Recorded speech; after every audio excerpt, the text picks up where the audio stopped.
Hi, we're at Loch Lomond. Well, I won the Pickathon lottery.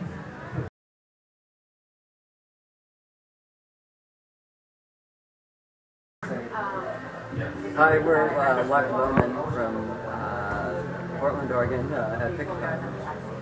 I had never heard Loch Lomond, so I thought it was correct. And because there's a lake in Santa Cruz named after Loch Lomond. And it's pronounced Loch Lomond. And they call it Loch Lomond, so like when we played down there, like, oh, Loch Lomond, it's just right down the way. And so I thought, and then Scotsman came up and he reprimanded me, like, he's like, it's Loch Lomond, you have to pronounce it correctly. The Scots have been pissed off at us English people pronouncing their language incorrectly for so long, they don't take it off anybody else. See, I didn't know about this whole Santa Cruz thing. I think we can claim well, you're named our after name the is lake correct. Santa Cruz. We're named after an American lake that happens to be named after a Scottish lake.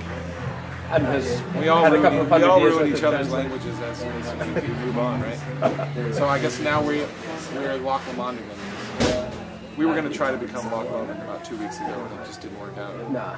Yeah, it started out as a solo project. I was the only member, and then had friends come in and play different things, and it's like one of those things where like your friend that's in 5 different bands comes in and learns all the parts, and then they have to go on tour.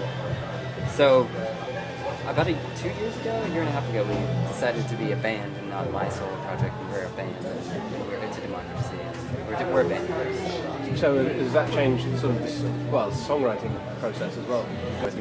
I usually write the basic structure of the song, and the way I kind of think about it is I'm right-handed, and with my left hand I sketch out this thing kind of sloppily and that structure. Then I bring it to the band. I have no clue what chords I'm playing, and I have no musical background. I'm not classically trained like the rest of the band, and so I take this like drunk third grader drawing to these guys, and then when I get it back, it's beautiful. Like I love these guys for that. Like, it feels very good to take my sloppiness and then drop it on their plates and kind of combine training. I have more jazz training, but I mean, he's just very complimentary when he says these things.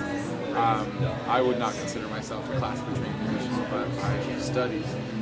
Amanda is a Suzuki-trained viola player. Dave Depper is just sort of like a God-given virtuoso for Dave. When he was born, he was just given that talent. So we're all a mix of things. Rich is far better musician than he gives himself credit for. You just came at it from picking up.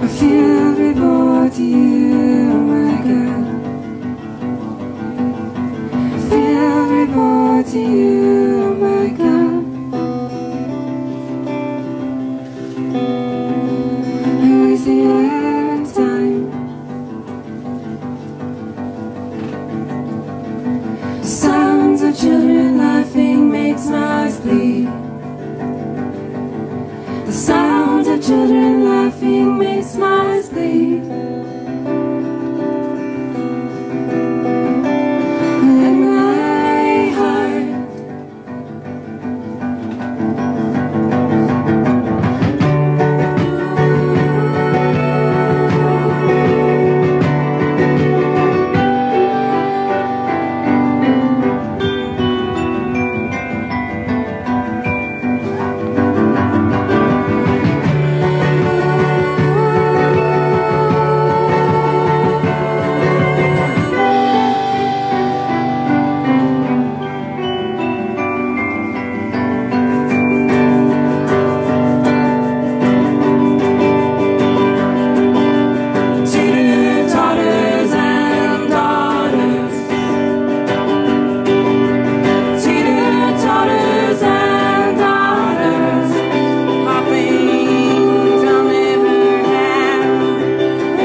outside as a foreigner, Portland music scene is very, very clearly on the map. You're saying, you get people playing 4 or 5 different bands, and that seems so possible actually in a city where things go. But do you feel part of that kind of scene, or do you not notice so much when you're actually on the inside of it?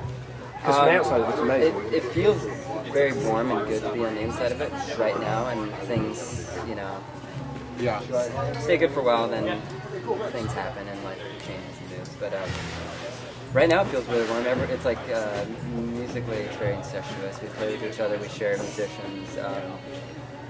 There's no massive amount of ego, and if there are, they're kind of pushed to the side. So like everyone's really like, for the most part, kind to one another and open to sharing musicians and working out tour schedules and practice schedules. And We're older and we don't have drug problems.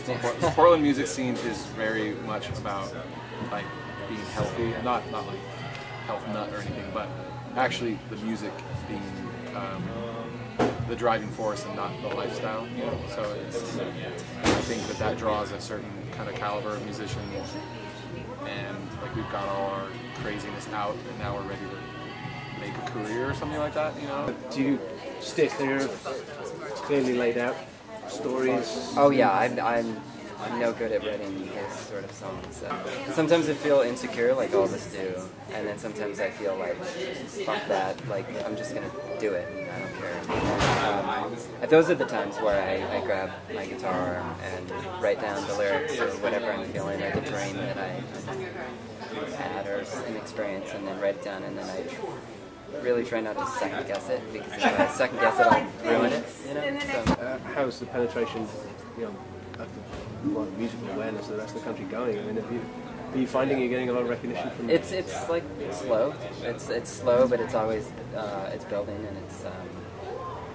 I think it's due to our touring schedule being light so far. Mm-hmm. Well, it's difficult with that. We many haven't done it people as much, and I think the next year or 2 years is going to be that's what is our goal now.